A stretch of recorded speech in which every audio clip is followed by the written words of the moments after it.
मैं 1947 का हिंदुस्तान बोल रहा हूँ। तीसरी कड़ी। शमशेर अली की आवाज़ में सुनिए, आज़ादी से पहले रजवाड़ों और रियासतों में कैसी बेचैनी थी। मैं 1947 का हिंदुस्तान बोल रहा हूँ। 1 जनवरी से 15 अगस्त 1947 के बीच हिंदुस्तान में जो भी हुआ वह इतिहास के पन्नों में अमर हो गया। 15 कहानियों की इस सीरीज की तीसरी कड़ी में आज जानिए रजवाड़ों और रियासतों में उस वक्त कैसी बेचैनी थी और माउंटबेटन के भारत आने के बाद बंटवारे की पटकथा लिखनी कैसे शुरू हुई। मार्च आते आते राजे रजवाड़े निज़ामों नवाबों के चेहरों पर हवाइयाँ उड़ने लगी थीं, लेकिन उनकी प्रजा के चेहरे पर मुक्ति का उल्लास छलक रहा था।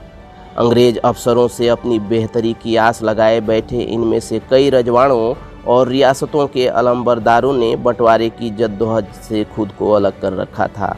हैदराबाद के निजाम इस जुगत में लगे थे कि किसी भी तरह उनका सिंहासन बचा रहे। हालांकि दिल्ली, पटना, लखनऊ और कलकत्ता के साथ साथ मेरे कई शहरों, गांवों में अजीब सी बेचैनी और छटपटाहट बढ़ती जा रही थी।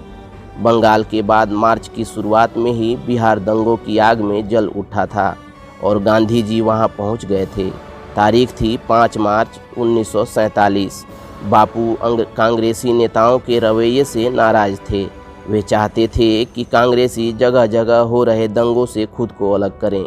इधर 20 मार्च 1947 को जयप्रकाश नारायण को साथ लेकर गांधी जी बिहार पुलिस की हड़ताल खत्म करा रहे थे और उधर इसी वक्त नॉर्थोल्ट एयरपोर्ट से माउंटबेटन अपने परिवार के साथ भारत के लिए उड़ान भर रहे थे। 22 मार्च की दोपहर दिल्ली के पालम हवाई अड्डे पर माउंटबेटन उनकी पत्नी एडविना और 17 साल की बेटी पामेला का स्वागत जब जवाहरलाल नेहरू और लियाकत अली खान कर रहे थे, तब होने वाले वायसराय ने शाही अंदाज दिखाने में कोई कोताही नहीं बरती। 24 मार्च का वो दिन मैं कभी नहीं भूल सकता, जब दरबार हाल में देश के अंतिम ब्रिटिश वायसराय माउंटबेटन को शपथ दिलाई जा रही थी।